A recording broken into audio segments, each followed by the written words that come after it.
It's not about what you have. It's about who you have. It's not about where you live. It's about how you live. And it's not about what you do. It's about why you do it. Welcome to Momentasize Podcast, episode 3. Today, I've got a guy on here. I brought a guy on who has kicked my ass more than anyone else. He's helped thousands of people become the best version of themselves. He's the founder of Athletic Society. Without further ado, please welcome Ryan Adams. What's up, brother? How you doing? Doing great, man. How are you? I'm great, man. Here we are. We talked about this a little while back, and you're a man of action, and here we are doing it. It's pretty cool. Proud of you, man. That's cool. Thanks, man. Well, I'm super happy to have you on. For people who don't know you, just give us a little backstory. Yeah, my name is Ryan Adams. I'm from Orange County. Got in the health and fitness space out of own need to, transform my life and how I went about it. And through the lessons I learned through fitness and my own independent journey, I totally changed my approach to life and how I went about it. And thus changing my result. And I thought, wow, this really transformed my life. All these lessons that I learned through the conduit of fitness, if I can help other people do the same, then that would be a great life's purpose and a great career. So here we are in Bend. I wanted to move up here with my now wife and create a next chapter for us and our family and be a man of service, small business entrepreneur, and really have a communal experience around our gym and really bring people together and help them reach self-actualization. So. Yeah, I think you're doing a really, really good job of that.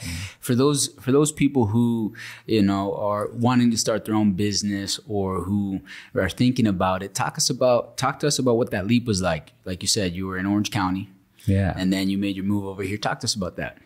Yeah, for years I had iterations of what Athletic Society turned into, all these great ideas. And the key was spring on actually starting, taking action, actually doing it and figuring it out on the fly. The whole kind of notion of I'll do it when or waiting for a perfect scenario, it never happens. What happens is the work comes first, and each rep that you get, just like in fitness, is a chance to refine and perfect process. And then you gain and get so much stronger, and you're so much further than having this hypothetical dream, putting it into action through vision. So. Yeah. It's a funny pattern. I said it even on the last podcast. Every entrepreneur, it's like one of those things. There's this moment, this opportunity, this chance where you have to just decide to jump off the cliff, and then you'll learn how to fly, right? Yeah. Like you jump off and you learn how to fly. Yeah. A lot of people, I think, they have these dreams, these thoughts, these goals, these things they want to do, but they're held back by this wall of fear, right? There's just this wall of fear. And the sooner you pull the trigger, the answer on that is like, the only thing to fear is fear itself. And then as soon as you pull the trigger, the faster you pull the trigger on starting to work through that, like you said, the quicker you can get the reps, and you're going to fail, right? Yeah. But it's actually not a failure. It's a stepping stone. Unless you quit, that becomes a failure. But otherwise, all those little failures or all those little things that may feel like a big deal in the time, they're just stepping stones towards, the next thing. And that comes down to an Alex Hormozy quote where he was talking about fear is a mile wide, like a puddle a mile wide, but an inch deep. Yeah. So it seems so daunting and further than you can actually see. And then when you take those steps, like, wow, this is a challenge, but it's a lot hard. It's a lot easier, or it's a lot more attainable than I thought when I had this grand vision. But taking one step in front of another, you're able to really kind of progress through that. And that's where you gain personal equity with yourself, because you are putting in the hard work, you're believing in yourself, and you're putting in the hours. So over time, you gain that confidence. And the more reps that you get, the more time that you put in, the more you've seen things before. And now that's just a data point, and it kind of sets up how you run things and how you move throughout the world. So. 100%. One of the things, so just so everybody knows, Ryan, he's my personal trainer. And one of the things that attracted me to starting to work with him, right, is I went to one of his classes. It was a great class. And the way that I work, right, at that time, I wasn't really working out consistently. I was grinding in the business, right? Every single day, focused on the business, and wasn't making the time I needed to make for myself. So I go to his class, meet Ryan. And one of the things that I think that is really important for anyone, entrepreneurs or anything, is you have to actually look at like what matters in life. And for me, it was when I saw Ryan and I saw where I was headed, which was down the typical path of what somehow we've accepted as the dad bod, right? That was that's where I was going. Yeah. Then I met Ryan, I saw Ryan, I said, okay, whatever I need to do, I'm going to pay this guy whatever I need to pay him. Yeah. Because I want to look like that and I want to get fit. You know, I just, that was one of the things. I was like, I'm just going to do it. I'm going to pay him. I'm going to make it happen. Yeah. And we've been on that journey, and you've helped redefine for me, right, mentally, what it takes. You know, we were even talking, I was like, hey, I'm headed down this dad bod, and you're the one that's like, dude, let's redefine the trend of dad bods. Yeah. You know, talk to us about that a little bit. Yeah. You know, you have two beautiful boys that you want to, you know, one thing is, you know, kind of trailing back and thinking about your podcast with your parents and seeing your dad's approach and how much of him and your mother live in you, patterning is really important. And the example that we set, especially for the next generation, is so much more impactful through our daily consistency and action. And so you taking care of yourself is a form of self-love. You're killing it. You're doing a bunch of great things. You're ambitious. You have vision. But a lot of people, what they do is that, you know, that's all that they're focused on. And then they're not taking care of themselves physically, which affects your mental and just your overall spiritual balance, because we all need to be able to get out there, push some weights around, run, do any of these things to have that like express valve on all the stress that we deal with, especially, you know, as entrepreneurs. You need to have an outlet for yourself where that's an hour that you just dedicate to yourself. You sweat, you work hard, and then those things will up your productivity because you're getting endorphins, you're blowing off steam in a positive way. So there's a real cathartic release, and it's so much deeper than actual fitness. It's just a really integral part of being a balanced person and going to optimize you for business and your personal life. Yeah. One of the things that at Athletic Society, which I want to get into, one of the things it's founded around and one of the things I love is embracing the grind. Can you talk to us a little bit about Athletic Society in general? That motto, just talk to us about how that was born. Yeah. You know, so when I was in SoCal, I'm a talented trainer. I consider myself an expert. And in 2018, my brother-in-law was training for an Ironman. He was struck and killed on his bike. And this is a heavy situation for my family and I, very tragic. And I had a lot of survivor guilt. Like, here's this man of service. He's a great father, husband, friend. You know, he was a fire captain down in Costa Mesa. And while I was doing good, I wasn't really having the same impact. And there's an immense amount of pain and guilt surrounded around that. And when I thought of how can I be the best asset to my family, it was to take that pain and channel it into something positive and live in honor of my brother-in-law, who was a complete Boy Scout, did everything the way you're supposed to, took the harder route, which is typically always is the better route or the right route. And part of that is built into the origin story of Athletic Society, even moving up here to Bend. I didn't want to give away what I had because I worked for it and it was just kind of coming to me. But it's one of those really pivotal life moments where I knew I needed to take a couple steps back to take a few more steps forward, and then also honor my brother-in-law by the way in which I lived and create a bigger scope of impact. And Bend was that for me, where I could come here as a small business entrepreneur and really affect change in an underserved market. So when I moved up here, it was 2019. I rebranded my business, Athletic Society, 2020 in January. I was like, perfect, established year. What could go wrong? Right? Yeah, this is early. This is like beginning of 2020. Yeah. So, and then, you know, the pandemic starts to hit and I'm deemed inessential in a health crisis, which also that kind of internal understanding within yourself of like, I dedicated my life to this and optimization of health and well-being, and everything that we're being told at the time was in the face of everything that I believed. But I had to stand on my principles because people pay me to mentor them through different health challenges and crises. And then within that, there's one coffee shop here in town where you could be normal and like have a coffee and not be wearing a mask. Shout out to Kista, baby. Plug to Kista. You want to go to a place that's great, go to Kista. They are a great service, about freedom, and it's a great place to get a cup of coffee. Yeah, and I talked to the owner, and he was basically like, yeah, we just created this space for people to come together. If you just want to come here and work on your homework, you don't drink coffee, that's great. We just wanted to create a space for people to come together. So you take the pandemic, you take us getting robbed of communal experiences, and I was writing out my business plan on what athletic society would look like at that time.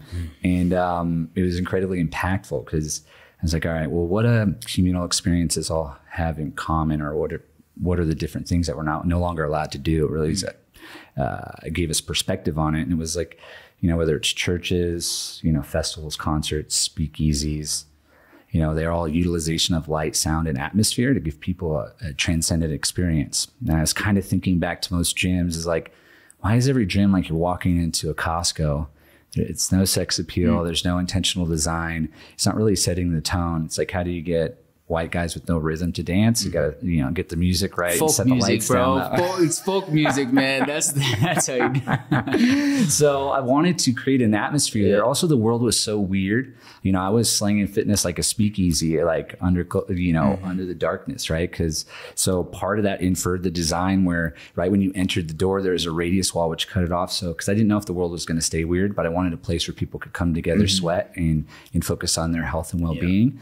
And then it was like weirdness of the world. You'd walk in and you'd walk as like Dorothy and Technicolor, right? When you'd walk in. So from a neurological perspective, I wanted to set where we had a curated light design for each of the classes that we rolled out with a synchronated beats per minute of the music that would play, and then essential oil blend, which would spur on focus, relaxation, all those things. Because we're all essentially a conglomeration of our senses. So why don't we play with that from an experiential standpoint and then also get a killer workout within that? So one was branding. Two is really taking people out of the weirdness of the world and trying to set up an atmosphere for them to let that go and just focus on working hard, breathing, having some fun, and in a world-class atmosphere that they wouldn't expect would be in a small town like Bend, Oregon. You've done a phenomenal job. It's definitely, it's a very unique experience being able to come to one of those classes, and it's set up exactly like what you just said, very intentional. Everything's thought of down to the sense, right? Something that I wouldn't personally think of. One thing I know, it's crazy that they shut down any business, but that they didn't deem working out essential. It's pretty wild, because if you look at what that does, I know what that does personally for my mental health, right? Like if I'm having a lot of intensity and I'm feeling this buildup of what I would call potential stress, a workout can literally release all of that, right? And I know a good friend of mine, I won't say his name, but he was having some real problems with depression. And literally just the act of deciding to go and run every day, even just for a couple miles, has now completely started to cure that. There's more work that has to go to it, right? Therapy and different things. But the idea that you could shut that down or that's not essential is crazy. And so I just think that I commend you for fighting through that time. Many people would be like, just started my business. COVID hits. Let's shut this down. Let's pivot. What else do we do? But you fought through that. Talk us through, obviously talk us through a little bit about the challenges. Part of my why with honoring my brother-in-law also, dude, that was a perfect setup for me to make excuses for myself of the world's working against me. I wanted to do this and look, all that happened. But I moved up here, I gave up so much and I wasn't going to be denied. And that kind of gets into that brace the grind, right? So, went to the door, the world locked the door, found a window, tried to jimmy the window open, the window was locked. Then I crawled through the crawl space and I made it happen. And what's so beautiful, why I made that a motto, is it has a cliche that kind of is attached to it, but so much deeper than that. Because whatever's worth having is going to be way harder than you ever anticipated. You're going to have to pivot. You're going to have to roll with the punches. But embracing the grind is the process of getting through anything, because it's just nothing ever goes how you anticipate. It's always going to be harder than you think. And there's always going to be steps and things that you're going to have to learn along the way that you never anticipated that you're going to have to field. And why that's so important. And I had a muralist come in and put it above. So when you walked in, that's what you saw when you went in. But it was as much for our members as it was for me. Every day when I'm waking up early, 15-hour days, I'm looking, embrace the grind. I'm the one who put it up there, but also it's like, that's what it's all about, whether it's fitness, whether it's your personal life, whether it's a goal that you have in sports, whatever it is, you have to embrace the grind and really push towards your full potential. Because, you know, otherwise you're just a victim of circumstance. You have to be the writer of your own story and create that beautiful masterpiece for yourself. And really, it just takes time and consistency and hard work. All these lessons that you learn through fitness, that's why it's so much deeper. Why I do what I do is so much deeper than fitness. Really what it is these lessons, which translate to your work life, to your personal life. It changed my life in so many deep ways. And so many people just need to learn how to get out of their own way and be starkly honest with themselves. And fitness is a good barometer for that. Yeah, I couldn't agree more. You know, entrepreneurship, if I think about like a way to explain my ride, at least in the game of entrepreneurship, it's a series of getting kicked in the balls with like a little bit of like a little ray of sunshine over here and then kicked in the balls, right? Just a series of continuously trying to work through and embracing that grind. The reason why that motto works so well is because it's just a universal truth. You have to embrace that grind and just don't give up. Like, be so committed to getting to the other side, to getting to that exponential moment when success happens. Be so committed to that and embrace the grind that comes with that. And then, you know, you'll get on the other side, and one day, you know, it'll just be maybe a little less ball kicking and more sunshine. Yeah, I mean, it's consistent, you know, and I think about so many of our conversations coming in, and you're kind of talking about how it's a great release for you and for your friend. And I'll have clients come in because, you know, my bread and butter is one-on-one training. I wanted to provide that level of quality and service, which I haven't seen in the group fitness space. You know, I wanted to provide that as close to one-on-one experience as possible. But when I do have my one-on-one clients, they come in and you can see people wearing the energy of their day, something stressing them out, angry about something. So say, if you come in, I can tell you're having a hard day. I want to have taken you through an experience where I see you elevated and like you're walking on clouds as you leave. And then I know that I did my job. Or, you know, we do that through a workout or through the conversation that we have, right? Because it's like, you know, what's amazing about entrepreneurs and having a brotherhood like you and I have is that even though we're in totally different spaces, there's so much relative concepts that we can talk about, or things where, oh, well, I had something similar and I dealt with it in this way when I handled it. And I found it was like a real constructive way to X, Y, and Z. And it's just so important, I think, because that soundboard or even that release, you know, oftentimes being an entrepreneur is so lonely because it's all about perceived strength. When you're leading from the front, that doubt or those hard times, you almost hold that in, which isn't good for us spiritually as people. So having a soundboard, somebody else who gets it and there's no judgment attached, is super critical and important. And then you add in the workout where you're physically, we are animals, you know? So it's like we get put in these little artificial boxes, looking at another artificial box and stay there all day, grinding away, concentrating for hours and hours and hours. It's just not how we were, you know, intended or designed. So we're fighting our nature. But when we go around, we let our inner chimpanzee out, as I tell you, there's something really cathartic about that. That's super important and necessary. Yeah, I agree. All right, I got to ask you this. So if you look at social media, there's like a huge trend. Everyone's taking peptides and HGH and the whole shebang. Come on, give me the argument, natural versus, I guess, what do they call it? Natural versus non-natty. Yeah. But give me the argument. Have you ever tried anything like that? And No, my dad was a amateur bodybuilder, and he was bodybuilding with guys that were going to the next level and going to. Are they doing steroids, all those guys, or what? I mean, at the time, yeah. But what my dad said, which is incredibly impactful, you know, it's oftentimes what your dad says doesn't hit you right between the eyes when they say it, but there's a time in your life where it kind of clicks and it's a beautiful might take thing. 10 years. Yeah, or just you finally get it, you know, you get to a maturity point. But, you know, he's saying like all these guys were getting these gains and going to the next level. And he's like, if I didn't put in the time and I didn't earn it, then I don't want it. Yeah. And it just always stuck with me. And then also seeing that methodology, how it really tore up people's bodies just in general, going super heavy, like not being kind to your body, not optimizing it. I felt that I was able to see a fast forward track of what that actually looked like, which you only get one meat vehicle. So why not optimize it and take care of it the best that you can? So backtracking your question, there's no such thing as a biological free lunch.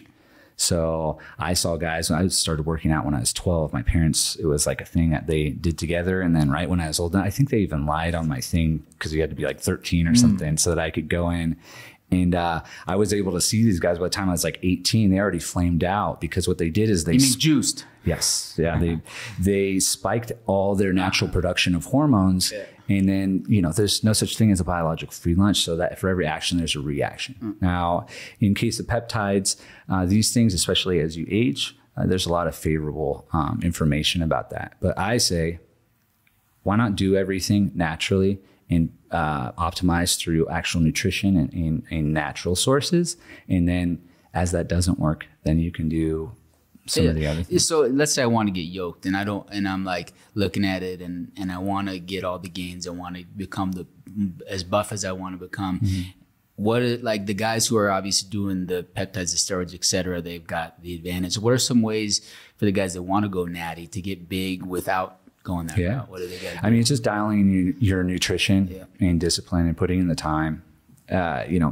It's not the sexiest answer, right? But there's no real shortcuts because when you earn it through every drop of sweat, through every repetition, then you actually earned those results over time. So, if you start to fall off a little bit, so it's just like how hard it was to get there, all the work that you put into it. And that's where it becomes a lifestyle change, where it's something that you're going to continuously do instead of this quick peak. And then you end up just dropping off because you never develop the work ethic and the sacrifice necessary to amass those results, keep them, or even keep progressing.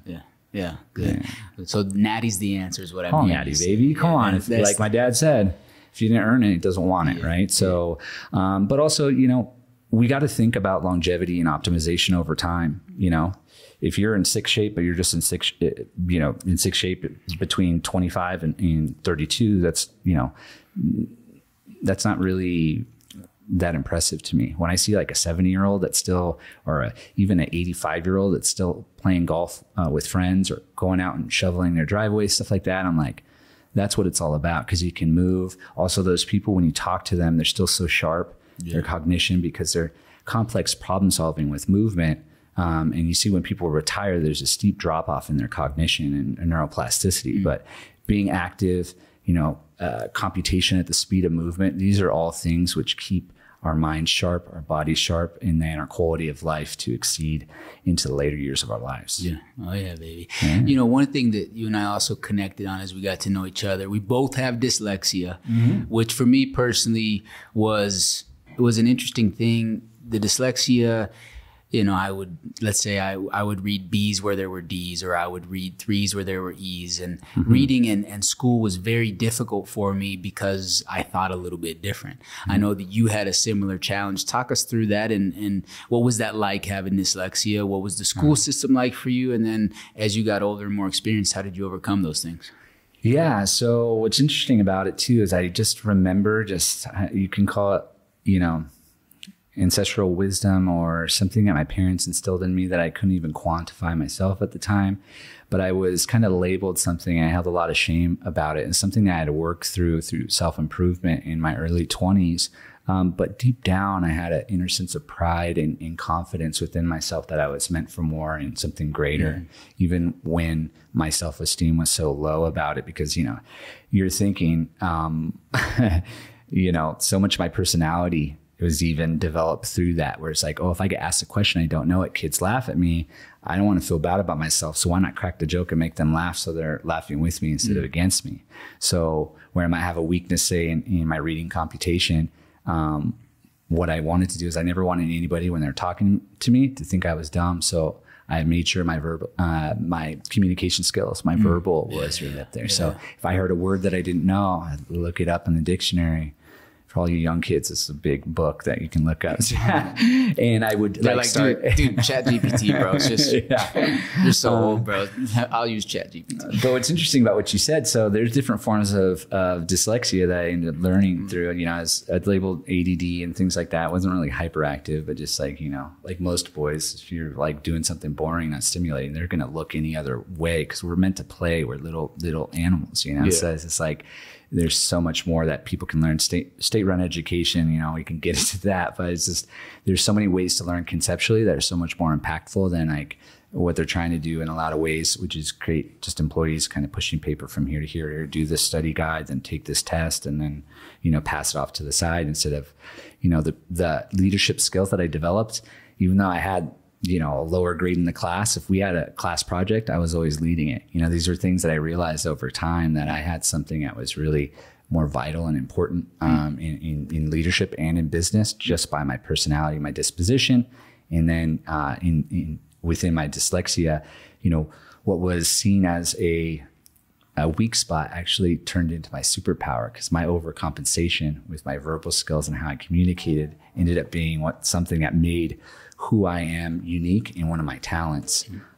So one thing that you were saying was you switch around words. So that's one form of dyslexia, right? Where things are out of place, which is obviously pretty confusing if you're trying to read through something and understand something to then take a test or put it my down. problem was like, I would see it as this was what would happen. I would see it for what it said. And then what I would say would be different. So everyone's like, what's this guy talking about? You know, like my biggest nightmare was when the teacher, you know, and they're like, and now we're going to read this science book in popcorn, right? And so like one person reads a paragraph and then they popcorn over. Oh yeah. That anticipation build up for me, because I was like, oh no. I would read ahead. So I would read ahead so I could memorize it so that I would say, you know how much I hate the word fucking guacamole, dude? I still can't spell restaurant. Restaurant. That was. So I mean that dyslexia, like that was a crazy thing, because for me, what happens, and for anybody who has dyslexia maybe, or even has a child who is going through the school system and they're not doing good by the school standards, supposedly, right? Mm-hmm. I think that, and I already think it's on its way, but there was this weird feedback loop. So I wasn't good at testing or reading or whatever, right? And so then the feedback loop you get is, oh, your child's dumb. Many times they were trying to hold me back grades because I wasn't doing well. And my mom, I'll give her my hat's tip to her. She just continued to fight for me, saying, hey, no, he's actually a smart kid. Yeah, it's just, just think differently, right? The one thing that I hope, and that I will, anybody who has dyslexia, or a child who has dyslexia or who's struggling in the school system, try to intercept that and celebrate the inner genius inside of them and the way that they think. Because what happened to me is, for 12 years, I turned the story into rebellion and I'm dumb. Mm-hmm. Right. And so I wasted a lot of time just rebelling against that system. And so if you could intercept that, right, I think that would be great. I wouldn't change a thing for myself, because it made me, as I reflect on it, it made me the person I am today. And I learned how to create coping mechanisms to deal with that thinking. But if you had to have a child doing that, I would just say, like, intercept that, celebrate their inner genius, and don't let them tell the same story I told myself. That is, I am dumb, because then you just start ignoring the actual lessons that you could be getting out of that time. Yeah, no, I mean, it's, and we've all had friends like this, and, you know, early childhood trauma, I mean, just early childhood in general is so impactful. So learning should spur on excitement and curiosity, but state-run education can typically do the opposite. It's really geared towards one learning type. And then omits a lot of different ones. Yeah. And then when, one, you're feeling inept, and then two, the grading scale at which is telling you that as well. But then our mothers, who knows best, my mom was a great champion of me the whole time. My sister, even how she ended up, when she had kids, seeing my brilliance and who I was, that I didn't fit into that. It totally skewed where she put her kids in when she finally got to the point where she had kids at the age to go to school. And, you know, my dyslexia in particular, so yours is that I have one that Richard Bronson has, because there's different forms, where I can learn a math equation and then I can learn, it might take me a little bit longer, but then my brain just clears it. So people have some iconic versions. So this dyslexia documentary that Richard Bronson was talking in, he was saying that he had his CFO have to explain through pictures the difference between net and gross. And you're thinking like Virgin America, like all the things that this guy has done. He's uber wealthy and successful. And having those examples, or people like us as well, to advocate for kids, like, no, you know, believe in yourself and understand that you're really, whether it's fitness or school or your full potential, you're only competing with yourself. But what's really important is realizing that you are capable. This person right next to you might finish a lot quicker than you. It might be way easier for them, but you are capable if you put in the time to exceed or get to where they're at. But it might not be as easy for you, and that's fine, and that's okay, because you're competing with yourself at the end of the day, in knowing deep within yourself that you did your very best and you put in the time and the work necessary to do your best. What I found is that also, kind of probably what you said as well, is that I just identify myself as not being smart or being dumb, so I'm not even going to try. So it like played into my work ethic, which played into my results, which reaffirmed that faulty belief system. It's like a table, right? You have all these faulty belief systems, which are legs to this table, you know, and it props up this false idea. But what's under the table, right, is your realm of possibility. It's you holding yourself down by holding on to those faulty belief systems. So huge part of what I do from a methodology perspective. So in training, because fitness awakened me to what I could really do within myself, that, hey, hard work, discipline, sacrifice, consistency, all those things, I can do anything. I was able to transform my body, and it empowered me and gave me self-confidence that I didn't have before. And then I started applying that to school. When I went to college, I was like, oh, wow, this is like, I'm actually changing and shifting the way that I do things. And it was beautiful, because then it had a different result. But I know plenty of people that they're just stuck into that, oh, I'm an idiot. It's like, well, I had a buddy who took his parents' lawnmower apart, put it back together, and he's telling me he's an idiot. I'm like, no, that's a valuable skill. That's analytical thinking. It's like, most people can't do that, you know, but the school system kind of reaffirmed that. And then they make learning traumatic, like I was talking about. It should spur on curiosity, wonder, and engagement. And then what it can do is traumatize kids where it's not for them. And then, you know, really keeps people down at a low level. And luckily I had something within my soul and spirit that knew that I was worth more. And I started diving into self-improvement books and kind of looking at this thing. One of the most impactful books I ever read as a young man was Awaken the Giant Within by Tony Robbins, baby. Yeah. And he gets a lot of flack, but he puts very... I shouldn't. Whoever flacks on him, they're just haters, dude. Haters. Yeah. No, I mean, he puts it in real easy terms to understand. But for me as a young man that had been defining myself based off of my childhood and my past and what I was defined by, a system that I inherently knew was broken, it's just nonsense. And until I embraced my full potential and put in the work necessary, I was never going to reach that. That's right. So if you've got a kid that's struggling a little bit in school or something, they're probably an entrepreneur. Embrace the inner genius and pivot. All right, dude, let's talk about somebody that's listening.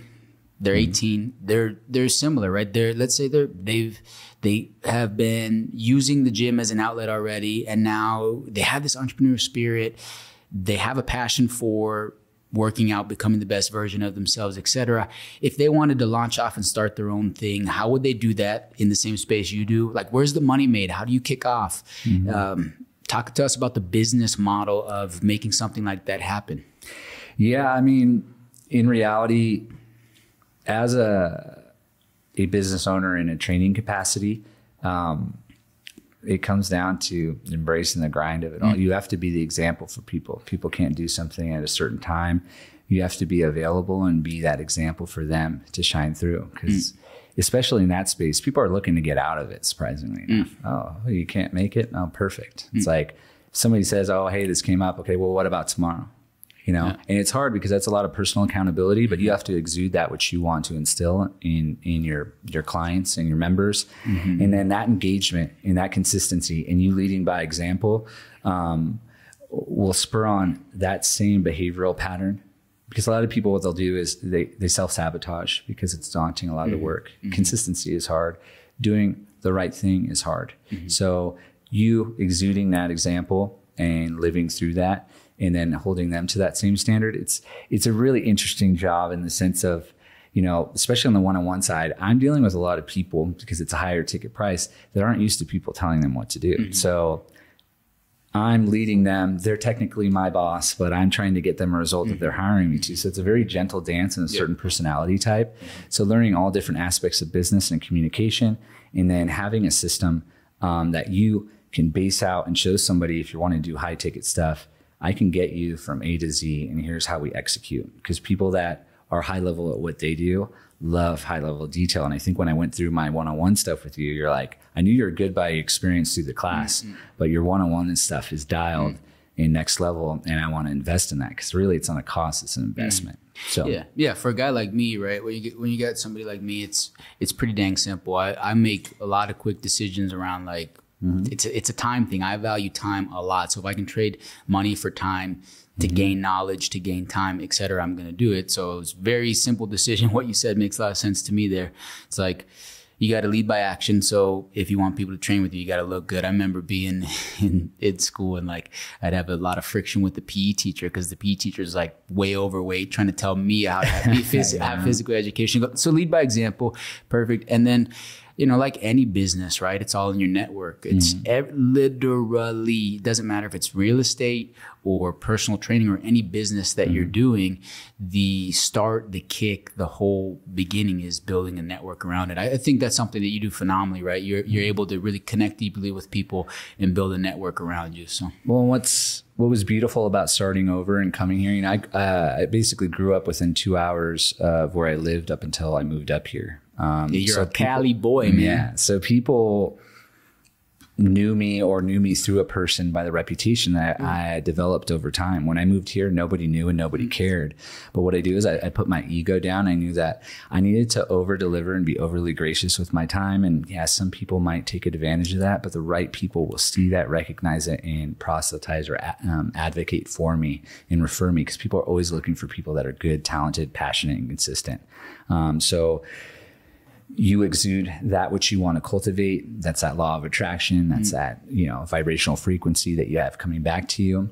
And that's really how it all starts. Now, differentiating your brand and thinking about how you're different, or assessing, I did a bunch of comp research in town to see what was missing. When I moved here, I didn't know a soul outside of my girlfriend at the time, wife's parents here in Bend. So, now I have over 100 members. So in that, it's like, well, wow, that was all based off of that hard work and the grind that I put in, but also leading with heart, compassion, and passion at helping people.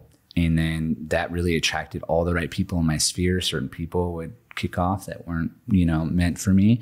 And over time, that's where you accumulate some goodwill locally and create a name for yourself. So that's just what I've tried to do. So really, quality work, consistency, hard work. My dad was blue collar. I saw that, he had a commercial residential window washing company.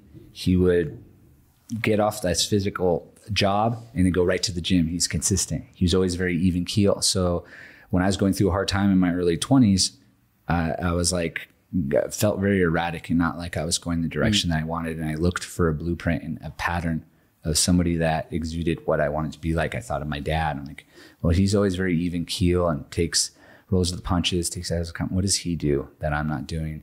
And then really assess like, oh, he has this outlet of fitness and consistently always just does it. It's like brushing his teeth.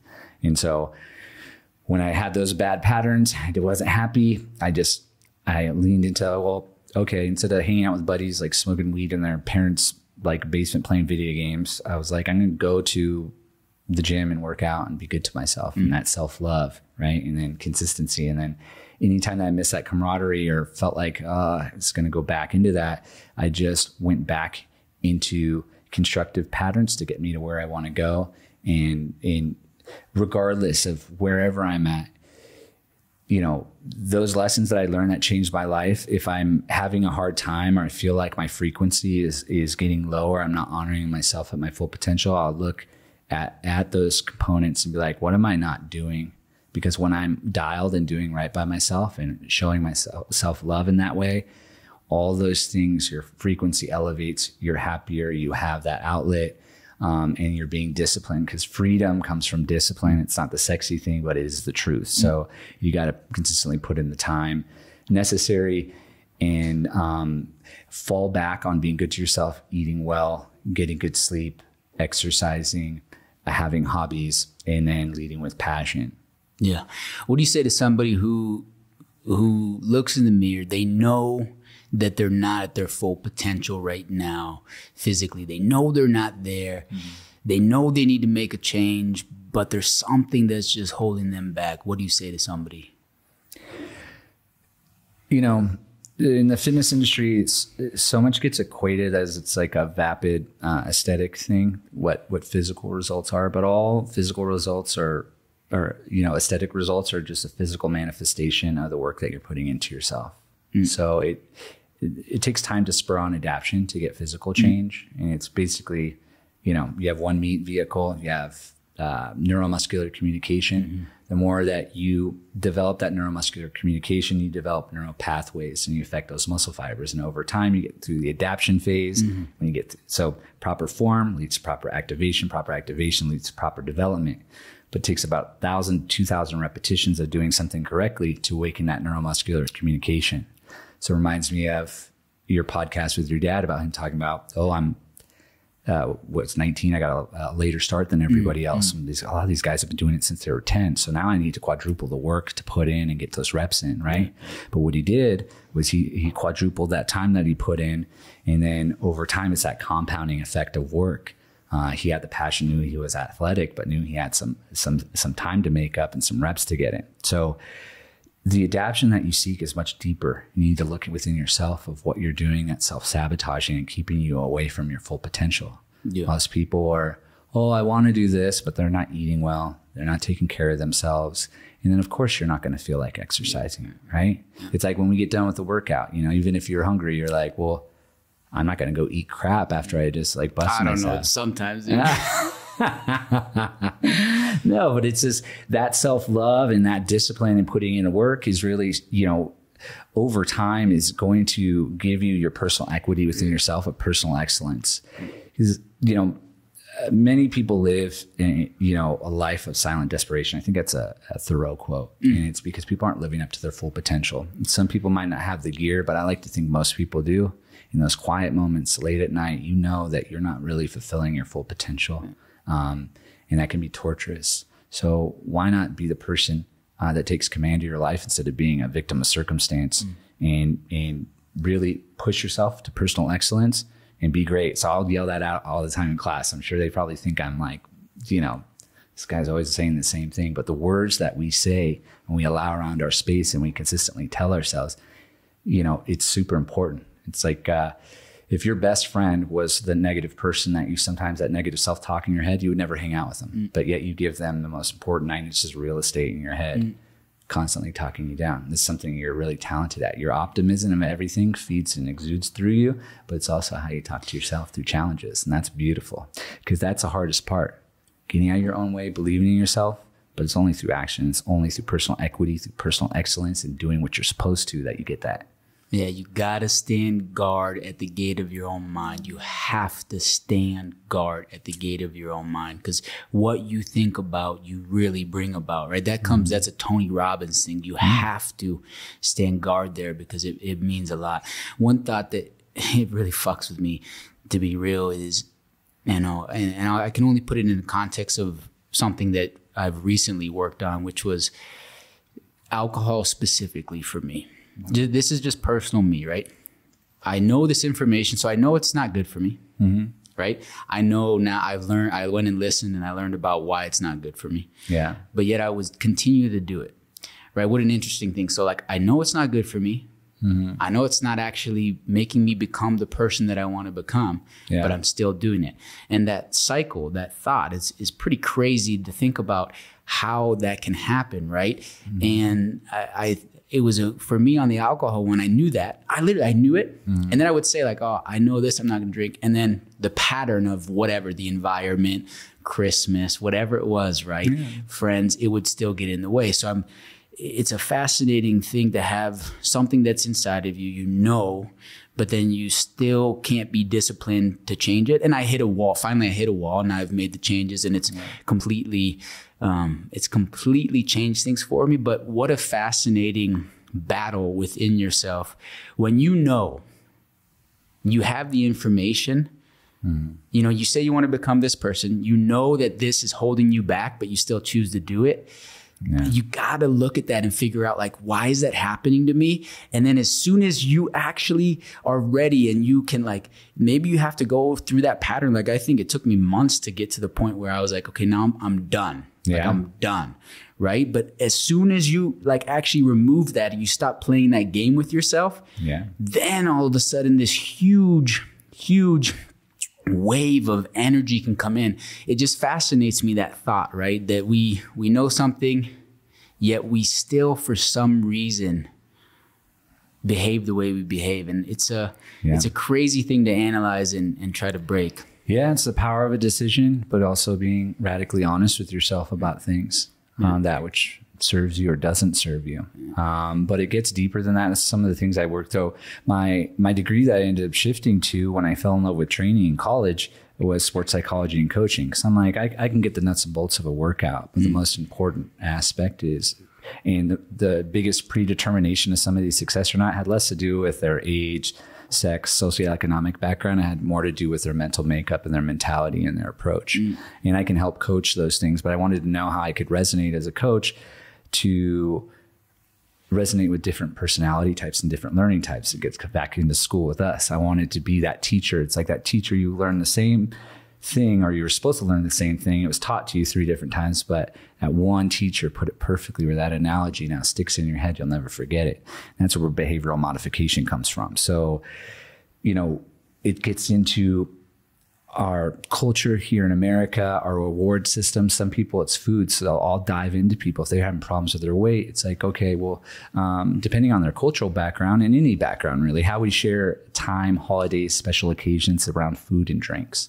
So, I had a long day. I'm going to drink this alcohol, which then in turn is going to make me sleep like shit. I'm going to feel hungover the next day, but yet we do it in American culture. It's really interesting and profound. And I don't place any judgment on it because some people, they want to have a glass of wine after work. I was thinking I was going to get a glass of wine in this wine cellar. I want that Vanderbilt, stash in here, dude. I got that $2 chuck, from Gross Out. It's a little early. We'll do it again, and we'll get you drunk. And I'll be drinking grape juice, and you'll be drinking fermented grape juice, baby. No, but so yeah, man, it's interesting that we have, self-believing, defeating behavioral patterns, and everybody does. So sometimes it helps a mentor or a coach to help illuminate that to you and kind of dissect that. But then also skewing what you see as a reward, So are you really rewarding yourself by doing, like, having that big piece of cake or, having a couple of gins at the end of the night? Or is rewarding yourself taking a walk in nature with your wife and kids, those type of things, reframing is super important. And then the pattern at which you want to set yourself up at. And then you have that feedback of like, oh, wow, I woke up the next day and I feel great. So or I don't feel great. And was that really a reward? So, not to plug Tony Robbins so much, but he's tapped into universal truth, and he's got something like, we're creatures of habits, right? So I analyze my habits, and he says that everything that we do can be broken down and it meets our needs. So we humans have these crazy needs, and we become habitual based on meeting those needs. So we have a need for certainty. Funny enough, we have a need for uncertainty or variety. We have a need for significance. And then we have a need for love and connection, right? And if any behavior that you're doing meets about 3 of those needs, then you're going to continue to do it. The crazy part is it can either meet that need in a positive way. So the behavior can be a positive thing or a negative thing. And if you want to get rid of, let's say that behavior is meeting a need, but it's negative, it's not good for you. The only way that you can actually replace it because it's a habit and we're creatures of habit, is still finding something else that can actually meet that need. That's why, like you say, the gym is filled with past addicts, right? That exact thing, it still meets those needs for them. And then he talks about once you meet your needs and your habitual needs, then the next component is to find fulfillment.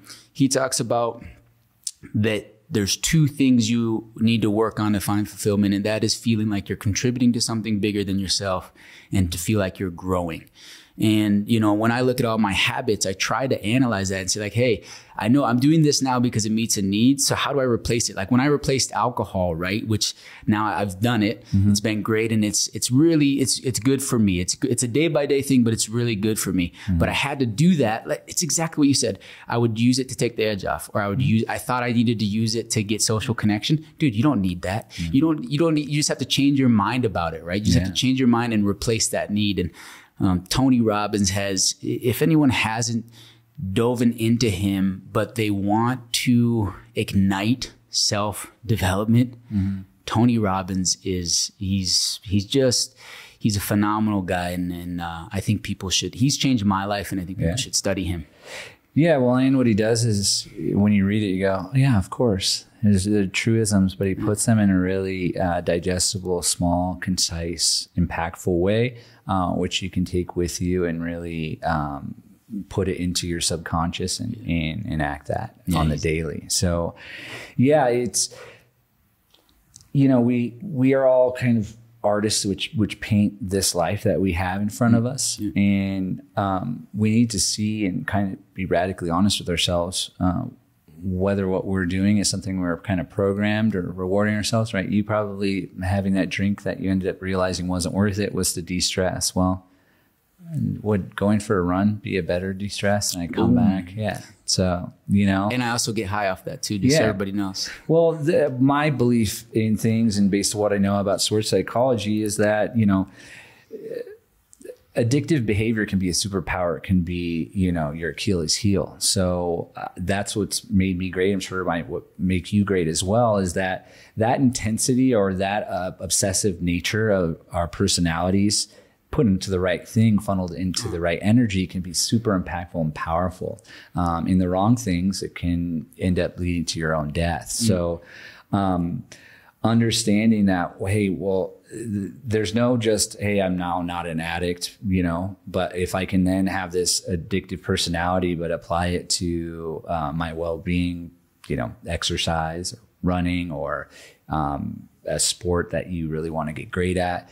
These are things, that obsessive nature or taking that superpower, because most people don't have that hyper focus. And that's what I realized when I was designated with ADD. It was like, I just had hyper focus, but if I wasn't interested, I'm a person, I'm either 100 miles an hour in one direction or not at all. Like, so in school, that doesn't really serve you. It'd be better off to be, you know, 50 miles an hour in a few different directions. So, you know, with kids also kind of backtracking back to that is like realizing that you actually have a superpower. You just need to find out what you're passionate about and then fully dive into that. And that's one thing that my mom knew was like, oh, when Ryan's into something, like, it's hard to like get him. I wouldn't even eat when I get obsessed about something. You know? You're in. Yeah. So I literally I get so engulfed by it and obsessed with it. But as you know, to do anything great, it takes a level of obsession, you know, and your dad talked about that as well within what he was doing. And it's such a critical aspect of becoming great at something, is fully pouring your whole life force into it. And it's amazing what you can do regardless of perceived shortcomings or whatever. And that goes into fitness, it goes into life, it goes into business. And then it's a balancing act, right? It's all about trying to find equilibrium and homeostasis. How can I be driven here, but still service my why at home? Or how can I be great, you know, in business here, but still be good to those around me? And that's the beauty of what we're both trying to do, which is conscious entrepreneurship. We constantly talk about trying to lead with kindness and heart, still crazy ambitious and trying to like really make moves and do stuff.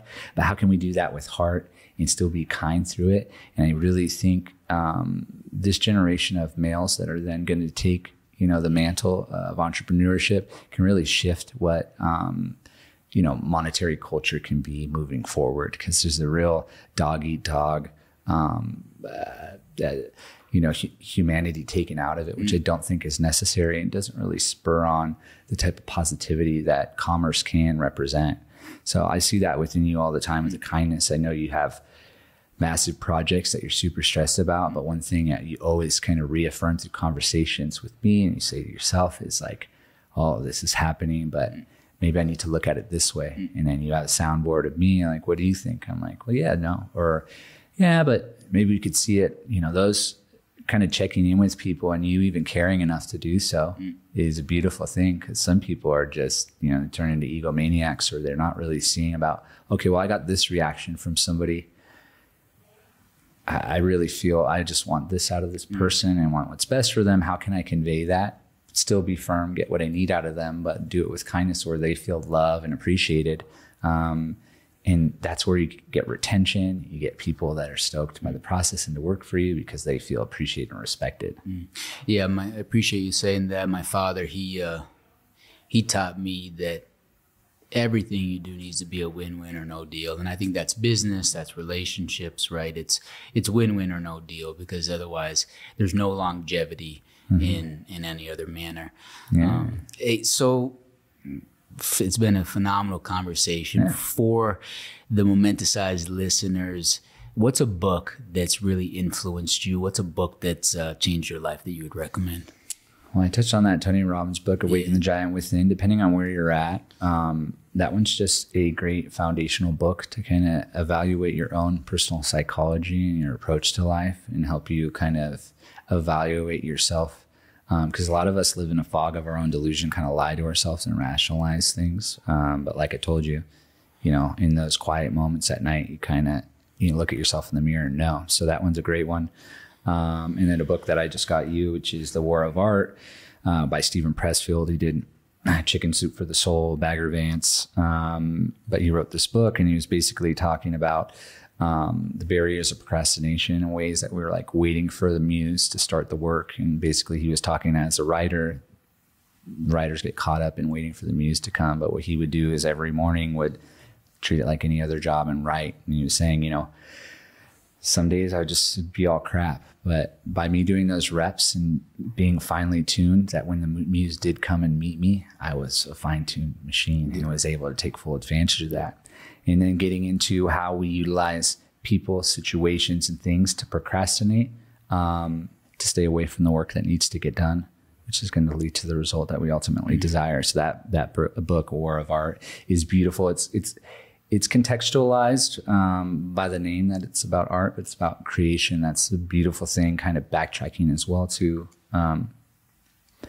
your and my learning disability and being creative is, I think what's made us both great at what we do is that we had to grow up kind of thinking outside the box and being creative, finding a different pathway to these people are all going this way, but actually I'm going to go over that way. And in that lies the brilliance of what you do, the brilliance of what I did, because most people would have just thought, that's not how you go about things. You need to go a conventional route.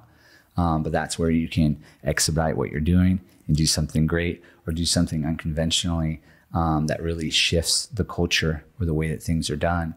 And it's really a superpower in the way that, you can make that happen. Learning asset, baby. It's a learning asset. What give us a momentous quote to live by, baby.